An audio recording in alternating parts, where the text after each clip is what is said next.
Francia estaba sumida en incertidumbres y tensiones. El matrimonio de Luis XIII y Ana de Austria había durado ya 23 años sin obtener un heredero, una situación que mantenía a la corte en un estado de ansiedad constante. La ausencia de un sucesor ponía en peligro la continuidad de la dinastía Borbón, y con ello, la estabilidad de la nación. Durante estas décadas, el reino había soportado las tormentas de guerras religiosas, intrigas políticas y la férrea mano del cardenal Richelieu, cuyo control sobre el rey había generado descontento entre la nobleza. Francia necesitaba desesperadamente una señal de esperanza, y entonces, contra todo pronóstico, Ana de Austria a sus 37 años dio a luz a un hijo. Este evento fue visto como un verdadero milagro, un regalo divino, y el recién nacido fue bautizado como Luis Diosdado, que significa dado por Dios. El nacimiento de este niño,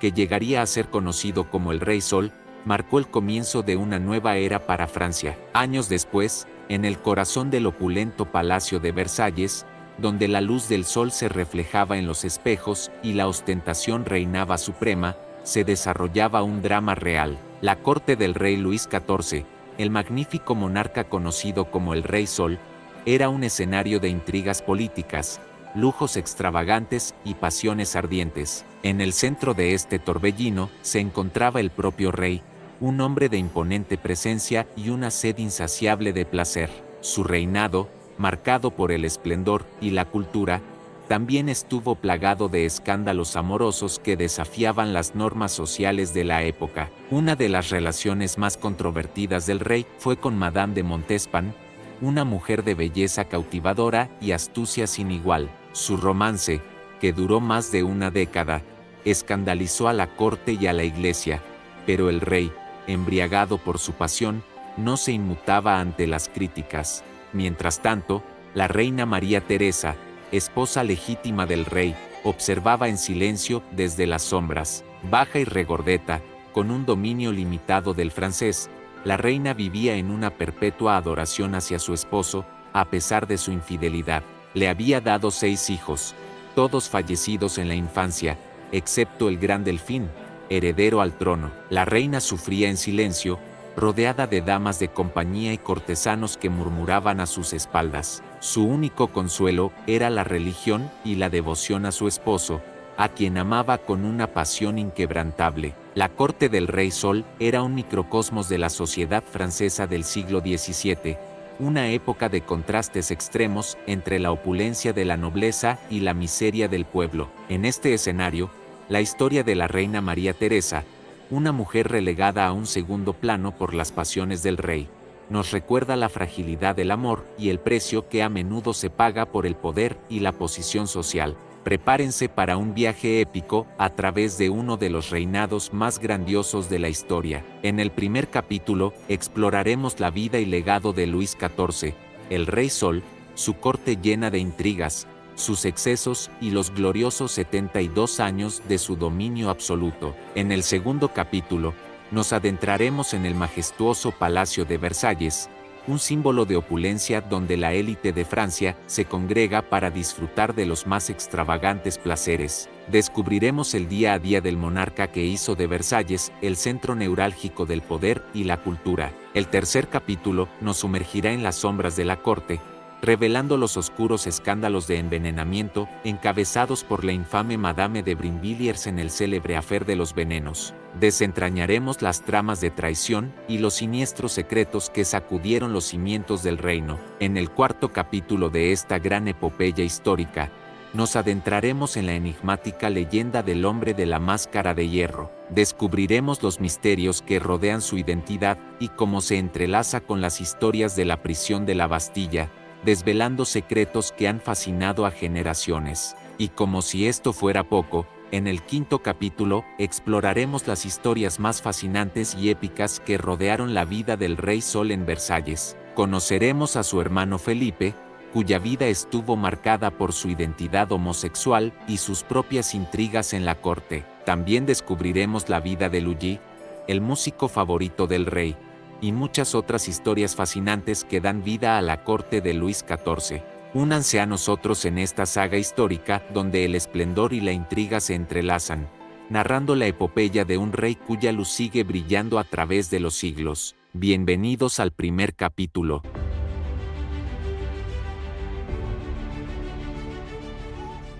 En el alba del 5 de septiembre, en el seno del Palacio de Saint-Germain, un milagro descendió sobre la Francia. Tras 2 décadas de súplicas y anhelos, Luis XIII y su amada Ana de Austria recibieron un don divino, el nacimiento de su primogénito, Luis XIV. Luis Diosdado, como lo llamaron sus padres, llegó al mundo bendecido por los cielos. Su nacimiento, precedido por años de fervientes oraciones y solemnes promesas, fue recibido como un presagio de grandeza. La corte entera se regocijó, celebrando la llegada del futuro monarca con fastuosas fiestas y peregrinaciones religiosas. El pequeño Luis no solo trajo consigo la esperanza de un nuevo linaje, sino que también marcó un hito en la historia. Según los relatos de la época, el infante nació con dientes, una peculiaridad que lo comparaba con figuras legendarias como Valeria, hija del emperador Diocleciano, y Guillermo I de Normandía, conocido como el Diablo. El Rey Sol, como sería conocido en el futuro, extendió su reinado por 72 años y 110 días, se convirtió en un paradigma de esplendor y poder. Bajo su batuta, Francia se consolidó como la nación más poderosa de Europa, y las artes, las ciencias y la cultura florecieron como nunca antes. El ascenso al trono de Luis, a la tierna edad de 4 años, marcó el inicio de una era que transformaría para siempre el destino de Francia. Aunque nadie en ese momento podía prever la magnitud del legado que dejaría este joven monarca, su reinado se convertiría en una obra maestra de la construcción del Estado. A pesar de su corta edad, Luis no era un mero títere en manos de regentes y consejeros. Desde temprana edad, demostró una agudeza política fuera de lo común y una determinación por gobernar con mano firme. Su objetivo era claro: convertir a Francia en la potencia hegemónica de Europa y establecer una monarquía absoluta que consolidara su poder. La piedra angular del proyecto absolutista de Luis fue la construcción del Palacio de Versalles. Esta obra colosal, símbolo de opulencia y poder, no solo sirvió como residencia real, sino también como escenario para desplegar el fasto y la ceremonia que caracterizaban la corte francesa. Versalles se convirtió en el centro del universo político y cultural de Francia, atrayendo a nobles, artistas e intelectuales de toda Europa. Sin embargo, el camino hacia el absolutismo no estuvo exento de obstáculos. A sus 9 años, Luis se enfrentó a un desafío inesperado: la Fronda. Este levantamiento, liderado por nobles y sectores del pueblo, puso en jaque el poder real y obligó al joven monarca a huir de París. La Fronda fue una experiencia traumática para Luis, quien nunca olvidó las humillaciones y el peligro que enfrentó durante esos años. Este evento lo marcó profundamente y lo impulsó a fortalecer aún más su control sobre el país. Tras la victoria del cardenal Mazarino sobre los sublevados en la Fronda, el camino quedó libre para el retorno triunfal de la regente Ana de Austria y el joven Luis a París. A partir de ese momento, Mazarino, convertido en tutor y mentor del rey, se dedicó a formarlo en las artes del gobierno. La educación de Luis, sin embargo, no fue la más convencional. Aunque recibió lecciones de filosofía y de historia, su formación se caracterizó por ser más práctica que intelectual. El rey se mostraba como un alumno poco aplicado, con conocimientos mediocres y superficiales. A pesar de sus limitaciones académicas, Luis destacó en otras áreas. Era un excelente bailarín y un caballero de porte grave que disfrutaba de los placeres de la corte, bailes, caza, banquetes y amoríos. Su inagotable energía y salud robusta le permitían disfrutar de estas actividades con plenitud, incluso a pesar de la gota, la operación de una fístula, un asombroso apetito y la falta de higiene de la época. Esto le provocó una dentadura estropeada y una calvicie prematura, que lo obligó a usar pelucas. Más allá de sus aficiones, Luis ocultaba una ambición política que crecía con el paso del tiempo. Aunque en la corte lo creían obsesionado con sus amoríos, especialmente con María Mancini, sobrina del cardenal Mazarino, el rey preparaba en secreto su verdadera entrada en la política. Luis era consciente de su destino como monarca absoluto, observaba con detenimiento las acciones de Mazarino y aprendía de su experiencia. Su objetivo era claro: tomar las riendas del poder cuando llegara el momento y gobernar Francia con mano firme. El rey Sol tejía los hilos del destino no solo de Francia, sino de toda Europa. En una jugada maestra que fusionaba el amor con la estrategia política, Luis sometía el latido de su corazón a los designios de la diplomacia. Su unión con María Teresa de Austria no era un mero enlace nupcial, era el sello viviente del Tratado de los Pirineos, que extinguía las llamas de una larga guerra con España. Bajo el cielo azul de San Juan de Luz, el 9 de septiembre, se celebró la boda que no solo unía a dos jóvenes almas, sino también a dos grandes reinos en paz. Un año después, los recién casados hacían su entrada triunfal en París, recibidos bajo la mirada aprobatoria de la reina madre, cuyo corazón exultaba ante la promesa de una duradera alianza dinástica. María Teresa, en un acto de abnegación, renunciaba a todo derecho sobre la corona española, a cambio de una dote prometida de 500.000 escudos. Mazarino, el astuto cardenal, sabía bien que las exhaustas arcas de España jamás cumplirían tal promesa, dejando entreabierta la puerta para futuras reclamaciones por parte de Francia. Mientras tanto, en la corte, la afición del joven rey por los deleites terrenales había engañado a muchos sobre su interés en las riendas del poder.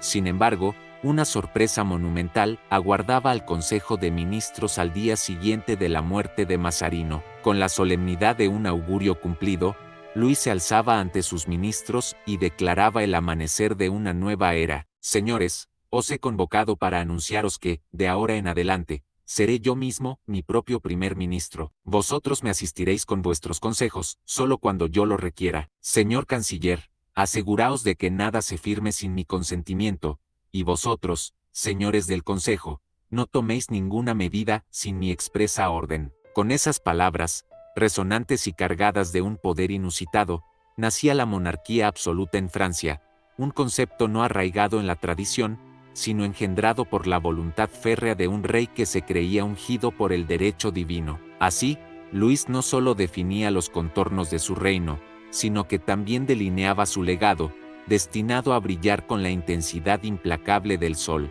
La reina madre y los demás dignatarios quedaron marginados del círculo íntimo del poder, ya no fueron convocados a las reuniones del Consejo de Estado. Luis, en cambio, confiaba su consejo a una tríada de leales: Jean-Baptiste Colbert, François-Michel Letelier, Marqués de Louvois y Hugues de Lionne. Estos ministros, conocidos como los inseparables del rey, se reunían varias veces a la semana en sesiones privadas, presididas por el monarca, quien demostraba tener no solo la personalidad, sino también la firmeza necesaria para dirigir los órganos centrales de gobierno. Paralelamente a la consolidación de su gobierno, Luis llevaba a cabo otro acto que resonaría con fuerza en los anales del poder: el arresto de Nicolas Fouquet, superintendente de finanzas y hombre considerado demasiado rico y poderoso, potencial heredero del influjo de Mazarino. En una demostración teatral de autoridad, Fouquet fue detenido en Nantes,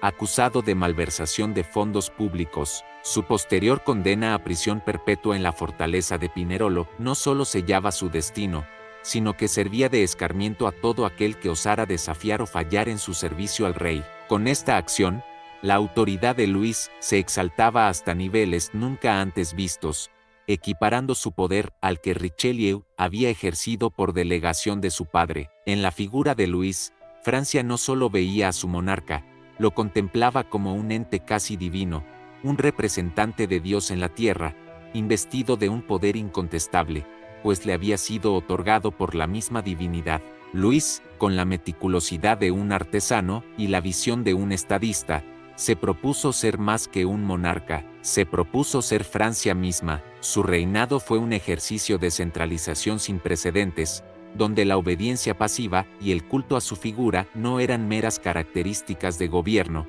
sino los pilares sobre los cuales se asentaba su poder absoluto. Cada aspecto de la vida cortesana, desde las más elevadas disputas teológicas hasta los detalles más minúsculos del ceremonial diario, estaban sujetos a su escrutinio y control. La rígida etiqueta que Luis impuso no era solo una serie de normas sociales, sino un verdadero instrumento de dominio político. A lo largo de 4 décadas, marcadas por 11 guerras, los nobles, que una vez habían sido los pilares de la política francesa, fueron seducidos y sometidos por el esplendor de la corte. Convertidos en espectadores y actores en el teatro de Versalles, los nobles dejaron de ser una fuerza política vital para transformarse en una clase social dependiente, cuyo valor residía únicamente en su habilidad para complacer al rey. Esta metamorfosis redujo a la nobleza a una existencia parasitaria, marcada por el egoísmo y el esnovismo,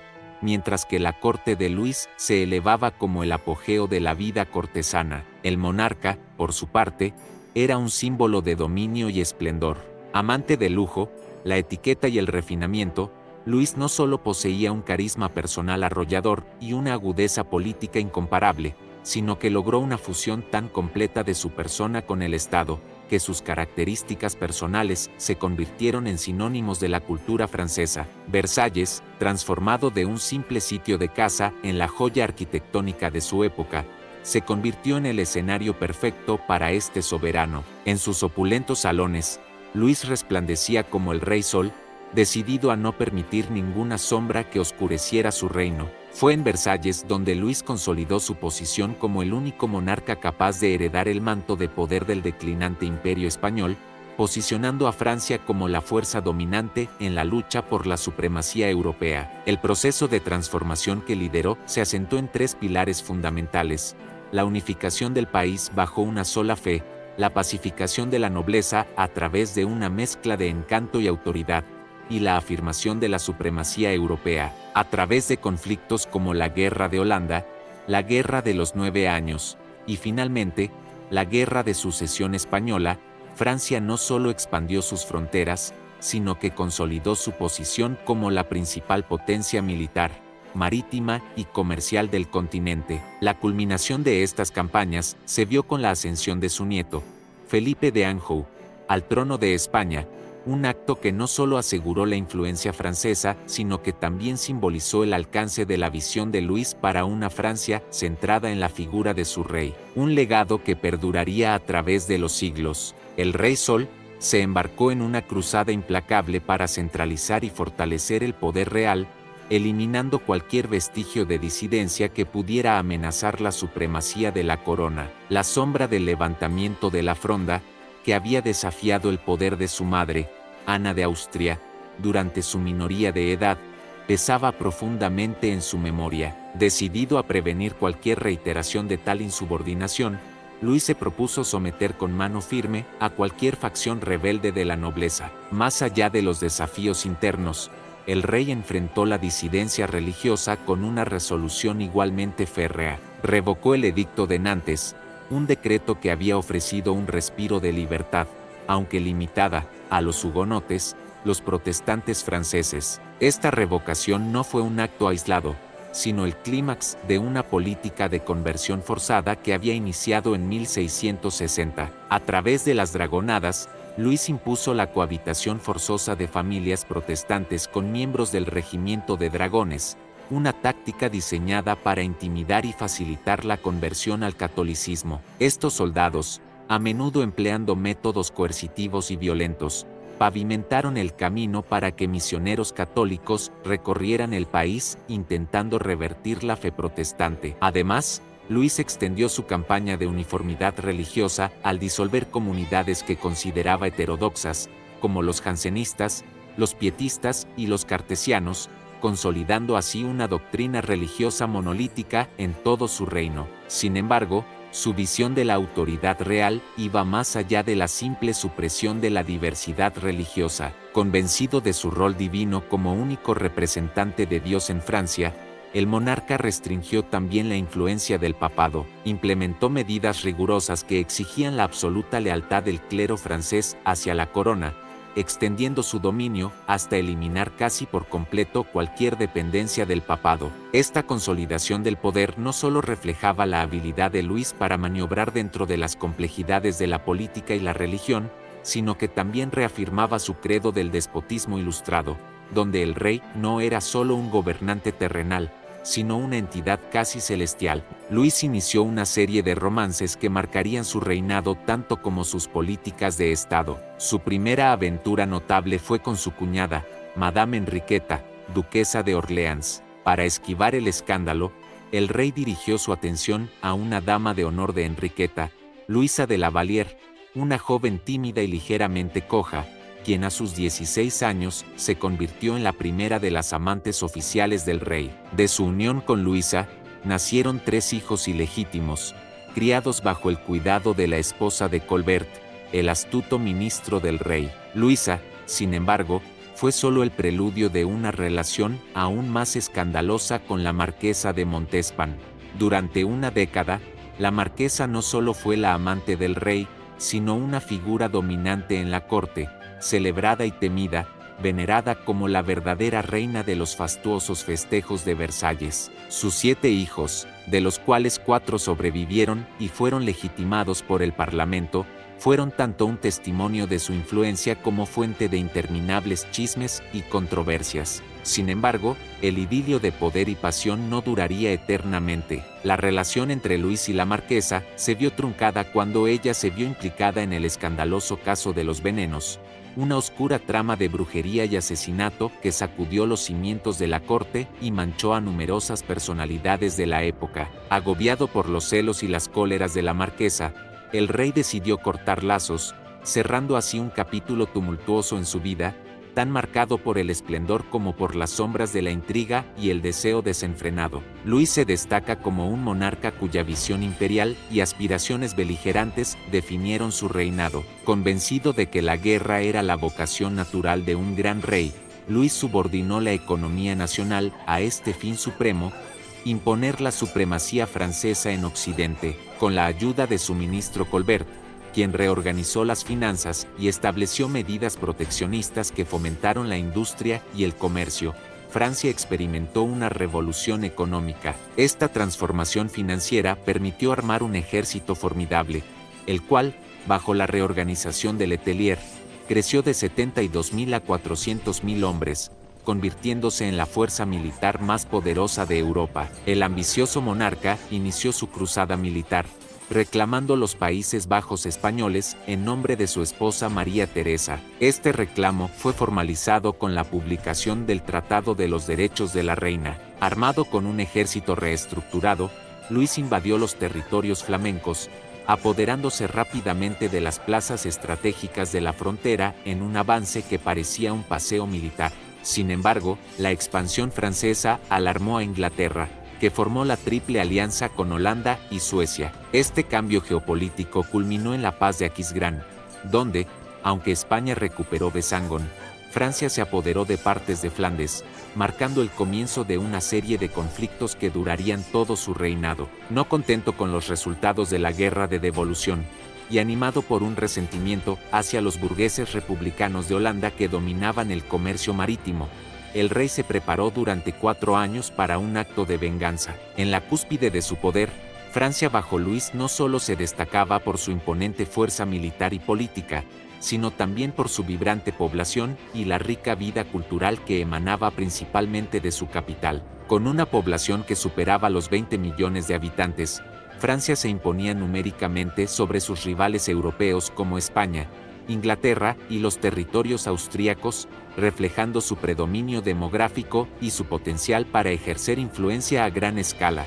París, en particular, se destacaba como el epicentro de este poderío. Con cerca de 400.000 habitantes, era la ciudad más poblada de Europa, superando a cualquier otra capital europea en tamaño y dinamismo. En la grandiosa arquitectura de su reinado, Luis, con un tacto magistral y una visión estratégica, erigió no solo edificaciones, sino también un complejo sistema de control político y social. Al asegurar la unidad religiosa, El siguiente gran desafío del monarca era minimizar el poder de una nobleza tradicionalmente turbulenta y ambiciosa. Su solución fue tan sutil como efectiva: transformar la corte en un lugar de asistencia obligatoria para cualquier aristócrata de renombre, un teatro donde se observaba y se era observado, donde la proximidad al trono era tanto un privilegio como una cadena dorada. Versalles, con su imponente presencia y su rica historia como antiguo coto de casa de su padre, fue el escenario elegido para este gran experimento social. Manteniendo los lazos con el pasado, al preservar partes del original pabellón de casa de su padre, Luis transformó Versalles en una residencia sin parangón, oficialmente convirtiéndola en la sede de la corte. Este palacio, convertido en símbolo de la majestuosidad y el poder real, se erigió como la joya de la corona en la estrategia del rey para controlar a la nobleza. Los nobles, atraídos por el esplendor y la oportunidad de estar cerca del centro del poder, se trasladaron a Versalles. Aquellos que no encontraban acomodo dentro del palacio, construyeron sus propias residencias en las inmediaciones, asegurando su presencia constante en el epicentro del poder real. De esta forma, el rey logró mantener a la aristocracia bajo una vigilancia constante y sutil, forzándolos a vivir en una burbuja de lujo y protocolo donde cada gesto podía significar ascenso o caída. Versalles se convirtió en un vivero de lealtades, donde la única vía para ganarse el favor del rey era a través de la constante interacción y visibilidad.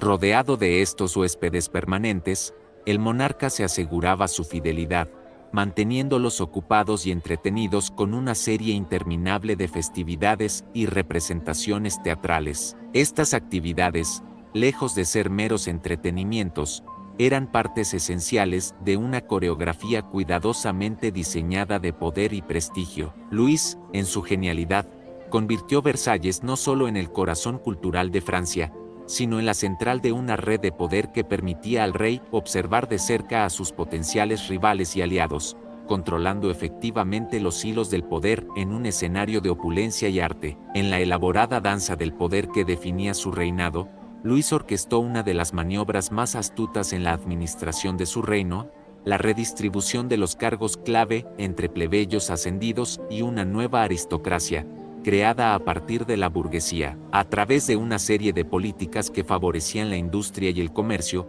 Luis no solo promovió el crecimiento económico de Francia, sino que también cimentó el ascenso de la burguesía, que, en el siglo siguiente, lideraría el ámbito social y cultural del país. En este contexto, el tercer estado se consolidaba, mientras la nobleza, recién creada o no, permanecía fiel a la corona, en parte por gratitud y en parte por el temor a perder los nuevos privilegios adquiridos. De esta manera, Luis aseguró una pacificación interna que mantendría la estabilidad del reino. En este entorno de control y elegancia, la moda en la corte de Versalles se erigía como un poderoso instrumento de poder y diferenciación social. Más allá de su función ornamental, la vestimenta en la corte llevaba un profundo simbolismo y establecía una jerarquía visual que todos debían respetar. Los grandes eventos y ceremonias eran escenarios donde se desplegaba toda la opulencia del vestuario real, con sus bordados de oro y plata, encajes y lujosas pasamanerías. Esta era de esplendor sartorial no solo creaba tendencias, sino también empleos, elevando a diseñadoras de moda a la categoría de profesionales reconocidas. Estas pioneras fueron fundamentales en el nacimiento de la célebre industria francesa de alta costura. En la cúspide de esta pirámide de moda y poder, el atuendo del rey se destacaba por su singularidad y extravagancia. Representado en sus numerosos retratos, Luis XIV se mostraba siempre en un esplendor inimitable, vestido con las más finas sedas, adornado con joyas, y caracterizado por pelucas voluminosas que marcaban el cenit del estilo cortesano que ningún otro podía emular. Tras separarse de Madame de Montespan debido al escándalo de los venenos, que amenazaba con manchar su reputación, Luis adoptó una postura de piedad y recato. La corte, siguiendo el ejemplo del monarca, cambió radicalmente. Los antiguos libertinos se convirtieron en devotos, y un velo de decencia empezó a cubrir las anteriores extravagancias y diversiones.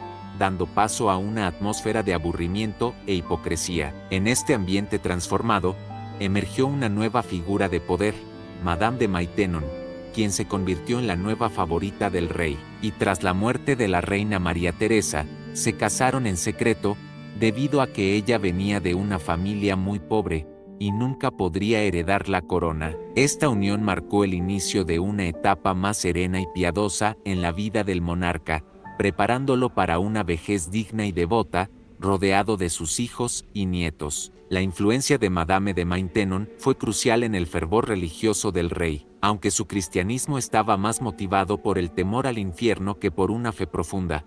Bajo su guía, Luis buscó imponer la unidad de la fe católica en el reino, y vio al protestantismo como una amenaza a su autoridad divina. Esto culminó en la revocación del Edicto de Nantes, un acto que cerró iglesias, expulsó a pastores y forzó a miles de protestantes al exilio, generando un creciente resentimiento internacional contra el monarca. El ambicioso expansionismo de Luis encontró un formidable contrapeso en la formación de la Gran Alianza, una coalición compuesta por Inglaterra, Alemania y Austria. Estas potencias, alarmadas por las pretensiones hegemónicas francesas, se unieron en un esfuerzo concertado para contener el avance de Francia y preservar el equilibrio continental. La guerra que se desató, extendiéndose de 1688 a 1697, fue un periodo marcado por el estancamiento militar y la creciente resistencia europea liderada por Guillermo III, quien se había convertido en el espíritu indomable de la alianza.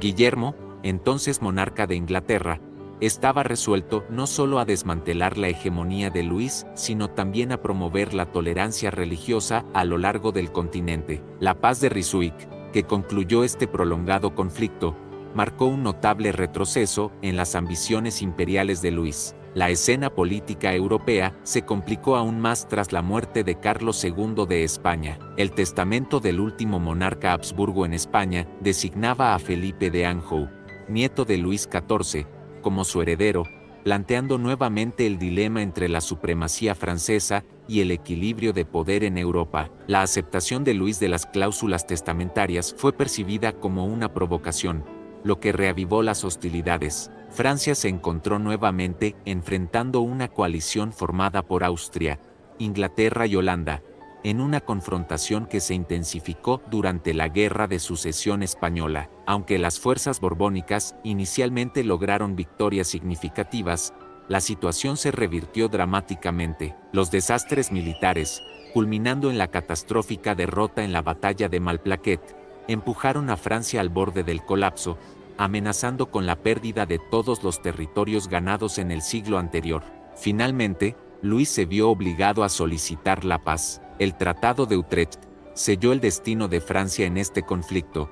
Aunque conservó la corona española para su nieto, tuvo que ceder vastas colonias. La influencia cultural de Francia se extendía más allá de sus fronteras. La nación se convirtió en el arquetipo para las cortes de toda Europa. La cultura francesa, incluyendo su gastronomía y el estilo de vida cortesano, se difundía por todo el continente, consolidando al francés como el idioma de la diplomacia y la cultura. Luis, consciente del estado que había forjado, dejó palabras que resuenan a través de los siglos: yo me iré, pero el Estado permanecerá siempre. Estas palabras no solo reflejaban su visión de un reino duradero, sino que también encapsulaban el concepto de la grandeza, un orgullo profundamente arraigado en ser francés que perdura hasta el día de hoy, testimonio de la perdurable influencia de su reinado. El rey Sol se despidió de sus cortesanos con una dignidad que solo él podía mantener, consciente de que la gangrena que le había atacado una pierna marcaba el final de su extraordinario viaje. Unos días después,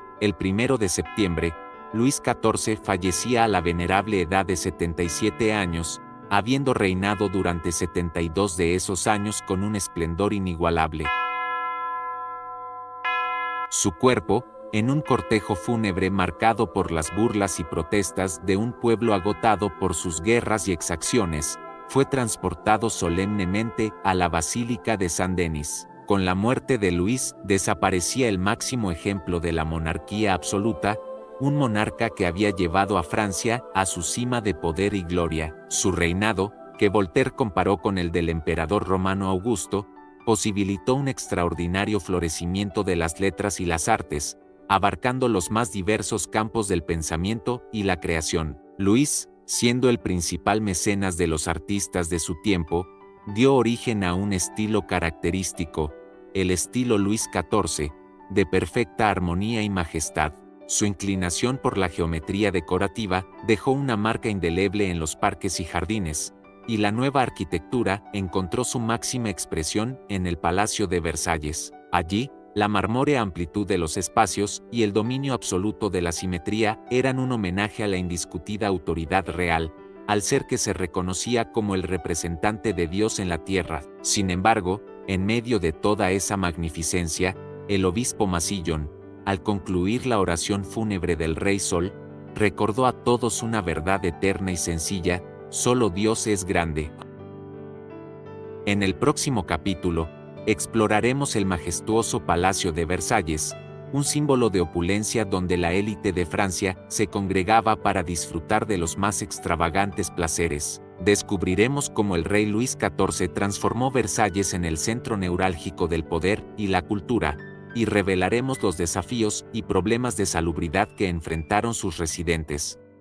Si este recorrido por la fascinante historia del Rey Sol te ha dejado intrigado o te ha brindado nuevas perspectivas, te invito a dejar tus comentarios y compartir tus reflexiones. No olvides darle like, suscribirte para más contenidos y activar la campana de notificaciones. Gracias por acompañarnos en este viaje. Hasta la próxima aventura histórica.